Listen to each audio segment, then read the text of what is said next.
morning. All right. I'll make you feel better.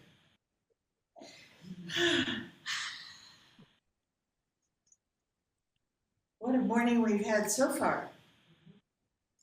It's been a great morning so far. Did you see this morning when you got up? Did you see the sky on your way here? And the yellow that Deborah spoke of, the gold that is along the way. Yesterday we drove to Albuquerque, and of course we could see the cottonwoods all along the river, and it's just breathtaking, absolutely breathtaking. Oh, and another little known fact. Good morning, Zoomers. Good morning, Facebook.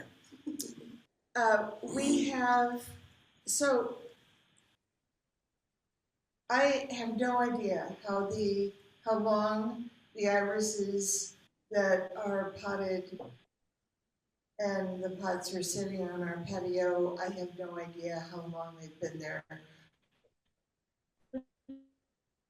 Enough to multiply and then multiply and then multiply the way irises do. And when we were moving in a year and a half ago, there were gardeners there separating them and moving some of them around.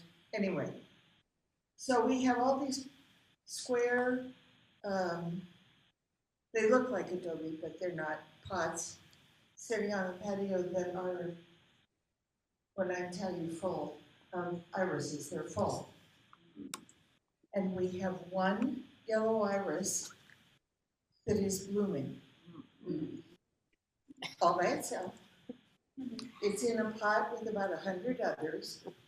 They're doing nothing, like all of the others that are on the patio, but this one yellow iris has been determined. We've watched it on its journey, and yesterday it opened, and it's huge. It's the size of a dinner plate. So miracles and wonders are around us all the time. And if we see them, it's a wonderful thing. Mm-hmm. And if we don't see them, we're not looking. Because I'll tell you, this iris was determined. You know, this is one of those many moments. I have to share this with you. This is one of those many moments when I wish that the screen that's mounted on the back wall was mounted up here. Now, I understand why we can't have a screen there, because that wouldn't be appropriate for the other community that whose building this is. But it would be so wonderful to be able to turn around and show you a picture of my iris and go, see? What I'm saying is, and along the lines of Shelley's song, you know, when we're all standing in a circle, my word is always the same, right? Mm-hmm. What is that word? Irrepressible. Life is irrepressible. It is irrepressible. No matter what we see going on elsewhere in the world or here in the world that seems otherwise. The life that we speak of every Sunday when we're here together, the life that is all life, that is one life, that is our life, is irrepressible. It will not be held back. It will not be deterred. It will not be diminished. It is irrepressible. And I love Carol Owens, you sharing about your sister who is just now moving moving into a senior living home, which means that she's lived in her own house until she was 94. And then she joined a volleyball team. Life is irrepressible.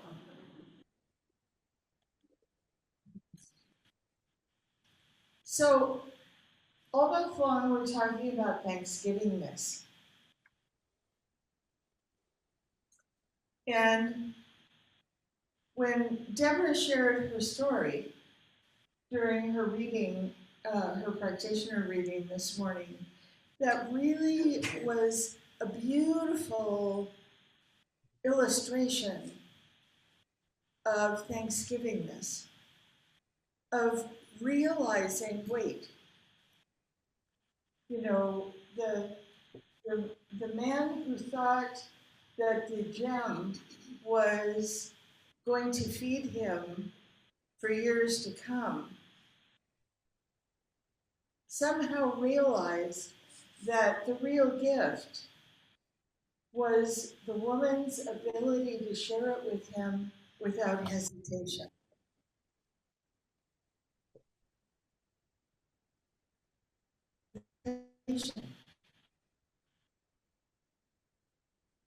And we all have the ability. We all have the ability. We don't necessarily use it, but we all have the ability.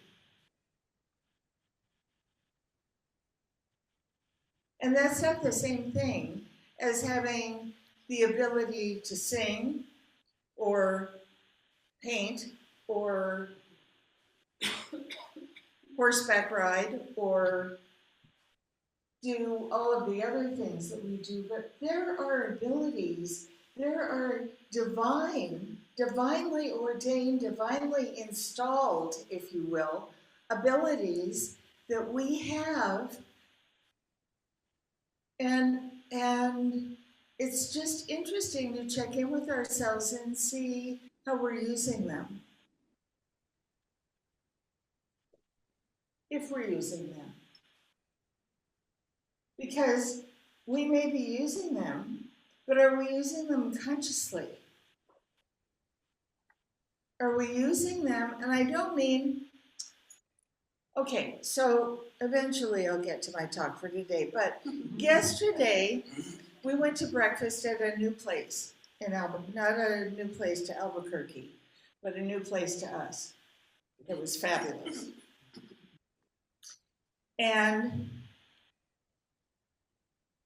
maybe 5 minutes after we were seated, this woman walks up to our table, and she said something to us about something, and that was related to what we were thinking of ordering, I think, or whatever. Well, it turns out that she's the owner. She was dressed just like everybody else. She did all of the jobs that everybody else was doing. And I thought to myself more than once while we were there, that's why this restaurant's successful. Is because the owner isn't somebody standing behind the scenes dictating how things should go or holding themselves apart. They're out there. They're with their customers. They're with their staff. They're one of them. And it was wonderful to be in that environment. It was just wonderful. And do you think we'll go back? Absolutely. In fact, I may even put a little thing somewhere about the restaurant because I want lots of people to know about it. It was fabulous. Okay. I was waiting for somebody to ask. Sunny Side Up. It's on Renault. By the Sheraton right off of Louisiana. And I said that just like I knew what I was talking about. That's because I was the navigator yesterday. Anyway, so all month long we're talking about Thanksgivingness. And today my talk title is The Banquet is Set. Now it's not going to be set at some point in time when we've earned it. When we've gotten enough things right that we deserve it. We're worthy of it. No. It's already set. It's been set all along. And not just any old banquet. It's the banquet of our desire. It's the banquet of our desire. So whether it's things or adventures or particular foods or particular people, whatever it is, it's the banquet of our desire. And it has been set all along.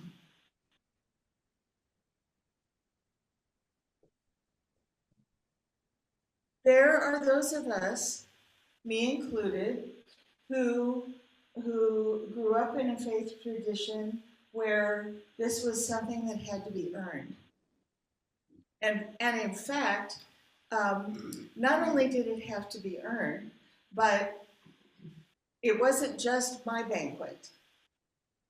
It was a matter of getting a seat at the banquet. So it was kind of a banquet for everybody. But you know, when we think about there being one life and that life being our life and that life being all life, that doesn't make sense that the banquet would be just this random cafeteria. It would be as individualized as we are. It would be to our preference, to our taste. And even though that may be a big idea for some of you to wrap your minds around, how can it be just for me? That's the only way it could be. Mm-hmm. Now, that doesn't mean you can't invite other people to your party. Because there's plenty for all. Ernest Holmes wrote this. And traditionally, our philosophy, which is now referred to as the science of mind, it used to be called religious science. It was so important to the philosophy and to him that it's the very first page in the Science of Mind book. Peace be unto thee, stranger. Peace be unto thee, stranger. Enter and be not afraid. I have left the gate open, and thou art welcome to my home. There is room in my house for all. I have swept the hearth and lighted the fire. The room is warm and cheerful, and you will find comfort and rest within. The table is laid, and the fruits of life are spread before thee. The wine is here also. It sparkles in the light. I have set a chair for you, where the sunbeams dance through the shade. Sit and rest, and refresh your soul. Eat of the fruit and drink the wine. All is yours. And you are welcome.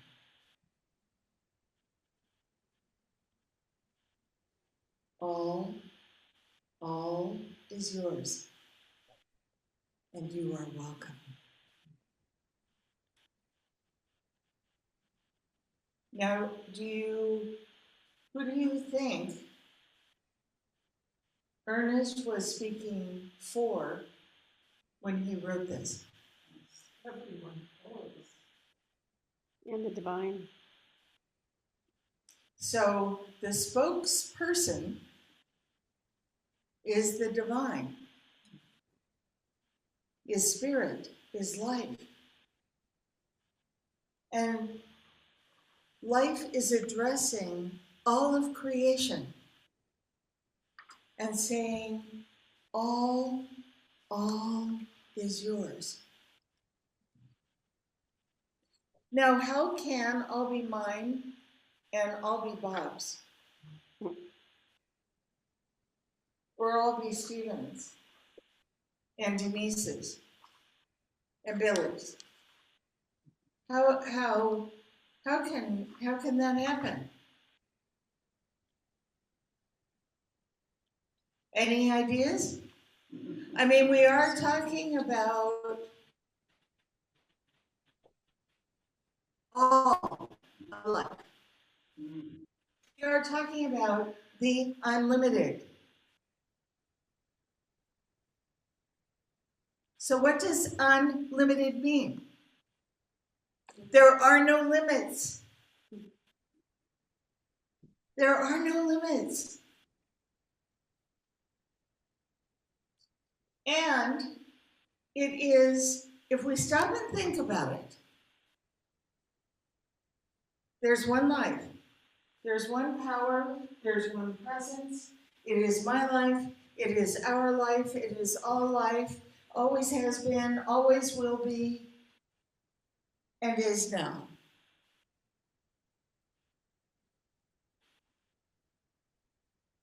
If that's true,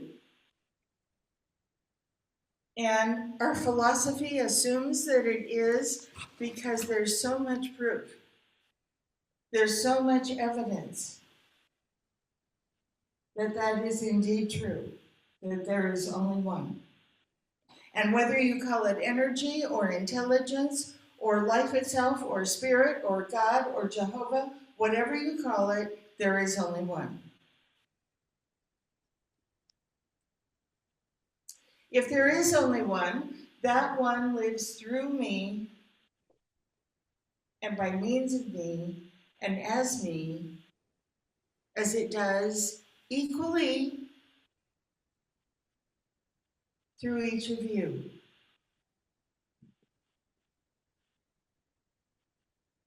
And through that juniper. And through the iris on my patio. And through the owner of the restaurant yesterday. Equally. So, if we are all individualized and unique expressions of the one, I know I'm using a lot of big words today, but stay with me. If we are all individualized and unique expressions of the one, then how do we cut up the pie? We don't. I have a whole pie. Bob has a whole pie. Stephen has a whole pie. Paul has a whole pie. Denise has a whole pie. Yes, you too. We each have our own banquet. And all is ours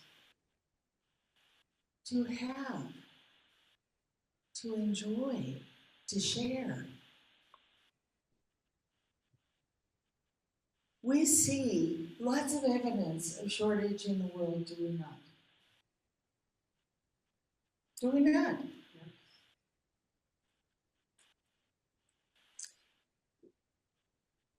How how feasible does it seem that that shortage is because there isn't enough? No. Yeah, it's not feasible. It doesn't seem feasible. Because what we know is there is enough. Mm-hmm. There's plenty.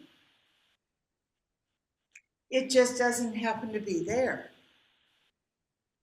And does that mean that that place or those people have been singled out to do without? No. What? No. No. What it means is that there's a distribution problem. And there's an attitude about distribution that's a problem. Mm-hmm. And both of those things are individualized through someone's choices. So while we're looking for the divine to fix it, to straighten everybody out and make sure that everyone is fed, the storming in and the straightening everything out and making sure everybody is fed is going to happen through a person. Not the whole thing.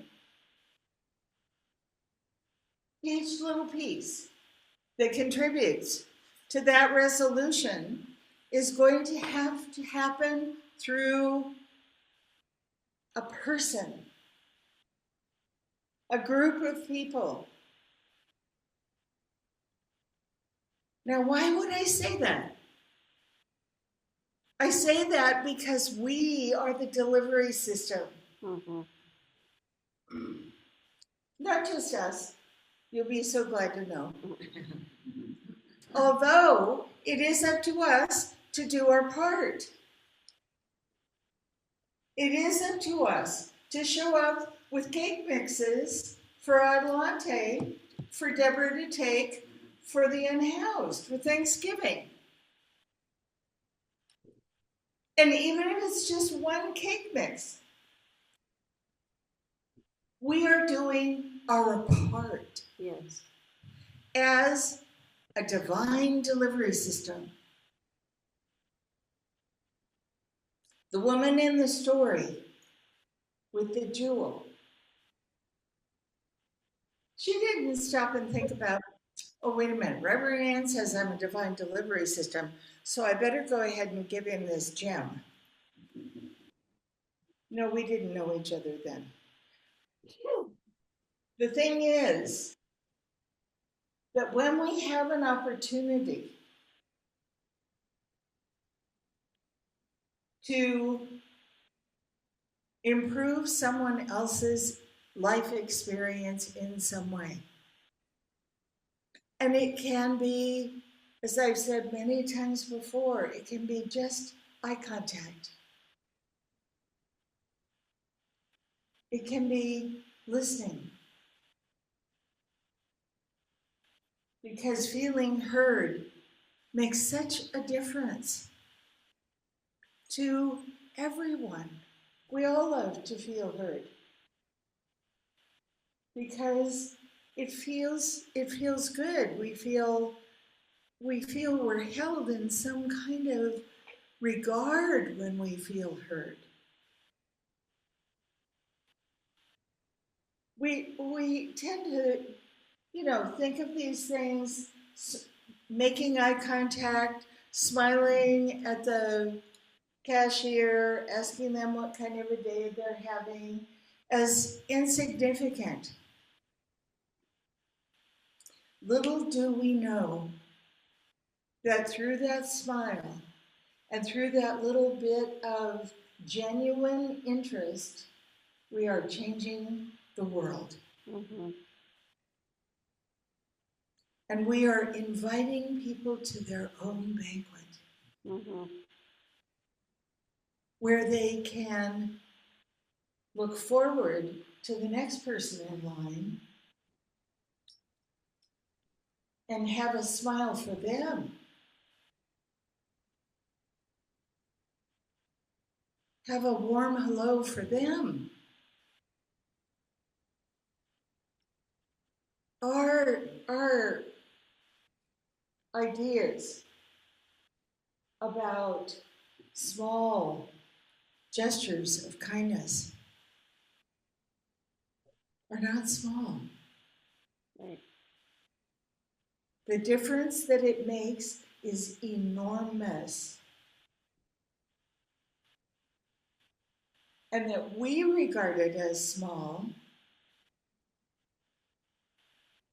is a dismissing of the importance of, of this,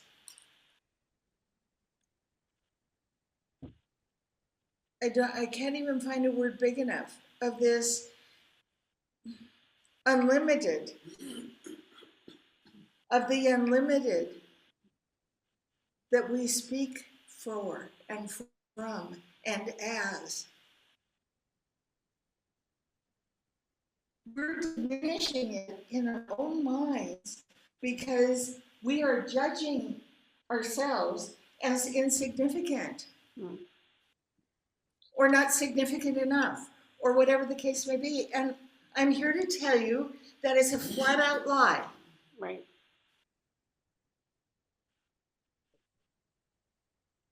We cannot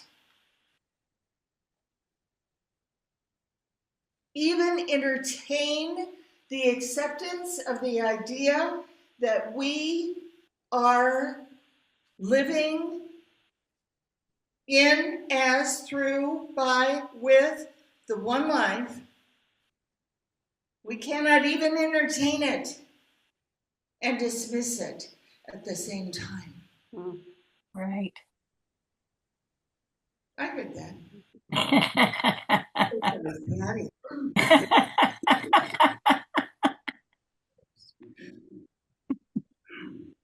We cannot do it.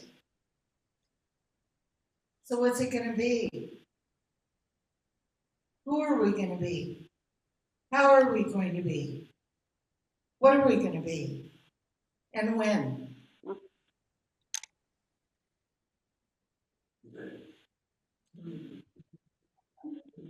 Well, gosh darn it, Stephen. One person in the room is going to be it today. Yay!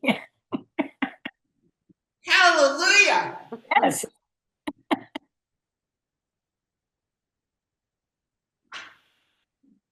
Can you see how can you see the discrepancy there? Can you see the inner argument that discrepancy stirs up? Because how can I be all that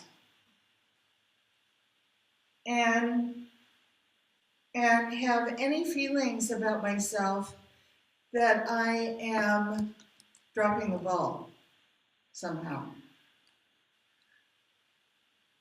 or not doing enough, or, I mean, how can I be all that and judge myself as insufficient in any way?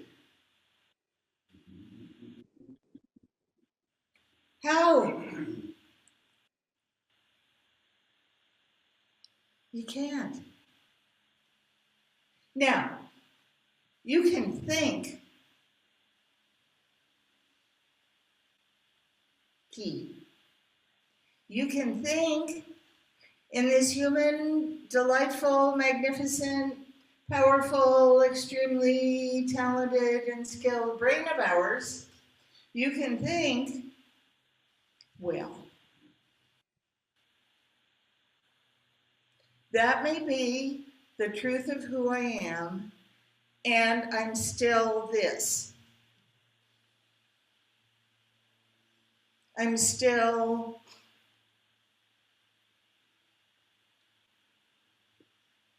not living up to my expectations. I'm still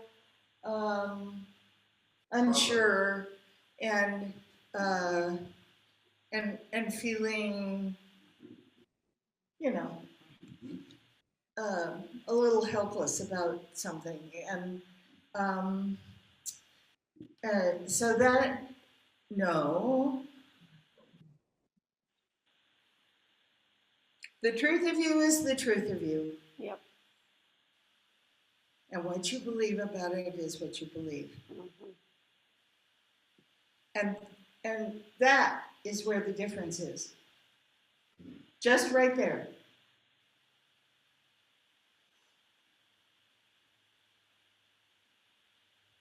Knowing the truth about ourselves and living the truth about ourselves are two different things. Knowing the truth about ourselves and living the truth as ourselves are two different things for too many people. And the closer alignment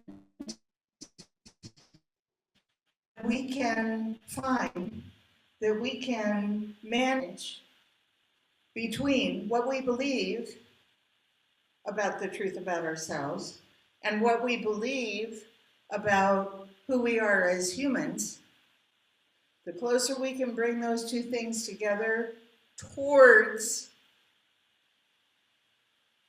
the 100% there's one life side, because we aren't trying to bring the one life towards the human side. You see that? We don't want to do that. We don't want to imperfect the perfect. We don't want to make susceptible to illness the whole. We'd much rather scooch over here and go, okay, I still have a ways to go, but I'm going to scooch over here towards the whole, towards the clear, towards the loving, towards the ease, towards the joyous, towards the free, towards the sufficient and overflowing. I'm going to scooch over here. And I'm going to do my best to stay scooched over as close as I can to over here so that I can remember that all is mine. And I am welcome. And so it is. So it is.